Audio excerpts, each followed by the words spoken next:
భగవద్బంధువులందరికీ నమస్కారం. హిందూ ప్యాట్ ఛానల్కి స్వాగతం. ఈరోజు మనం ఈ వీడియోలో శ్రీ స్కాంద మహాపురాణములోని మార్గశీర్ష మాస మహాత్మ్యము చెప్పుకుందాం. మార్గశీర్ష మాస మహాత్మ్యములో మార్గశిర మాసమునందు మధురా సేవ మహాత్మ్యము గురించి తెలుసుకుందాం. శ్రీ విష్ణు భగవానుడు బ్రహ్మతో ఇట్లు చెప్పెను: మధుర అను పేరుతో విఖ్యాతి చెందిన ఉత్తమ క్షేత్రము నాకు పరమప్రియమైనది. అది నగరములలో రమ్యమైన నా జన్మభూమి. చతుర్ముఖ, మధురలో ఎచ్చటనైనను స్నానము చేసినవాడు ఘోర పాపము నుంచి ముక్తుడగును. ఏ ధర్మము లేని దుష్టాత్ములైన నరులను కూడా పాపనాశినియగు మధుర నరకపీడ నుంచి దూరము చేయును. కృతఘ్నుడు, మద్యపానరతుడు, దొంగ, ప్రతిజ్ఞాభంగము చేయువారు అగు మనుష్యులు మధురకు పోయి ఘోర పాపముల నుండి విముక్తి పొందుదురు.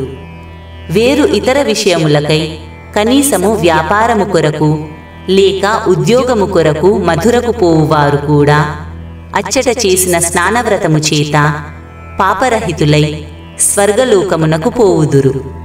మధుర అను పేరును తలచువారికి కూడా తప్పక ముక్తి లభించును. అచ్చట 3 రాత్రులు నిద్రించినవాడు తనను చూచుట చేత, తన చరణరజము స్పర్శించుట చేతనే ఇతరులను పవిత్రము చేయగలుగును. చిన్న చిన్న నిప్పురవ్వలు కూడా గడ్డిగాదముల పెద్ద పెద్ద కుప్పలను తగులబడునట్లు ఎట్లు చేయునో అదేవిధంగా మధురాపురి పెద్ద పెద్ద పాపములను కూడా భస్మము చేయగలుగును.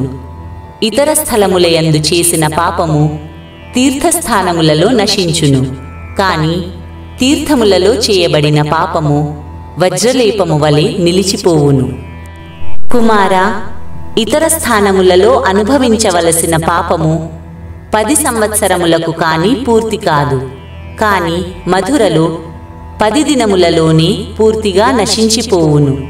స్వర్గము, పాతాళము, అంతరిక్షము అట్లే మనుష్యలోకమునందు మధురాపురికి సమానమైన నాకు ప్రియమైన క్షేత్రము వేరేదియూ లేదు.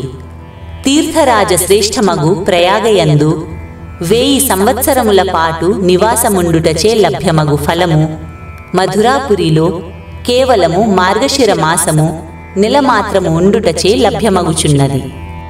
ఎన్నడును మధురాపురిని చూడనివాడు, చూడవలెనని కోరిక గలవాడు వేరే ఎచ్చటనైనను మృత్యువు కలిగినను తిరిగి మధురలో జన్మించును. ఓ ప్రియభక్తుడా, నీవు మధురాపురిలో నివసింపుము. అచ్చట గోపకన్యల చేత చుట్టబడిన నేను ఎల్లప్పుడూ నివాసము చేయుదును. సంసారమునందు మునిగి ఉన్న శిష్య, నా మాటను వినుము. నీవు ఘనీభూతమైన ఆనందమును పొందదలుచుకున్న ఎడల మధురాపురిని నివాసము చేసుకొనుము. అయ్యో, ఈ ప్రపంచము చాలా గ్రుడ్డిది, కన్నులు ఉండి కూడా చూడదు. ముక్తిదాయని మధుర ఉన్నను ఎల్లప్పుడూ జన్మమరణ రూపము గల సంసార చక్రమునందు పరిభ్రమించుచుండును. భాగ్యవశమున అనుపమానమైన మనుష్యయోనిని పొంది కూడా మధురాపురిని చూడనివాడు అతడి ఆయువును వ్యర్థముగా గడిపివేయును.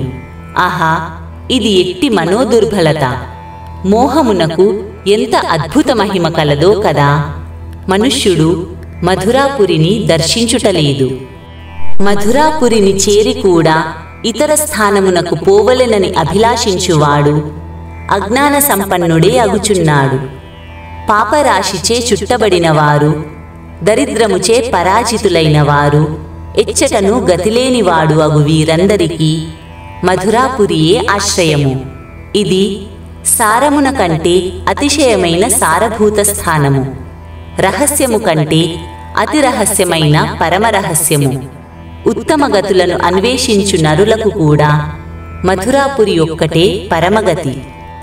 యోగముక్తుడు, బ్రహ్మజ్ఞాని మనీషుడైన నరునకు ఏ గతి కలుగునో అదియే మధురలో ప్రాణత్యాగము చేసిన మనుష్యునికి కలుగగలదు. ప్రపంచములో కాశీ మొదలగు నగరములు మోక్షమొసగుటకు ప్రసిద్ధములైనను వానిలో మధురయే ధన్యమైనది. ఏలా అనగా అది మనుష్యునికి 4 విధములైన ముక్తిని ప్రసాదించును.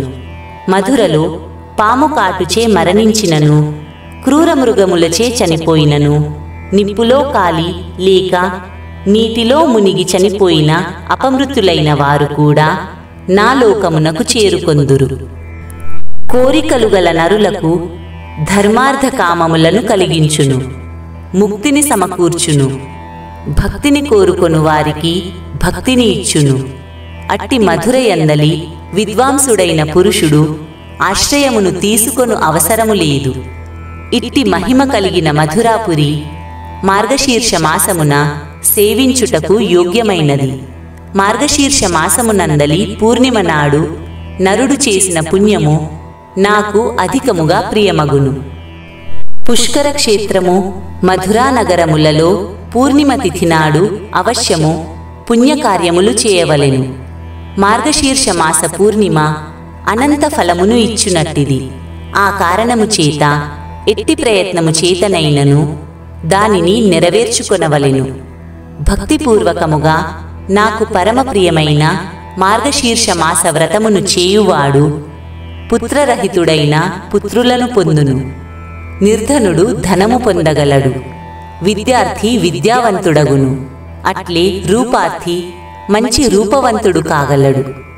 బ్రాహ్మణుడు బ్రహ్మతేజమును పొందును, క్షత్రియుడు విజయవంతుడగును, వైశ్యుడు భాగ్యాధిపతి కాగలడు, శూద్రుడు పాపరహితుడగును.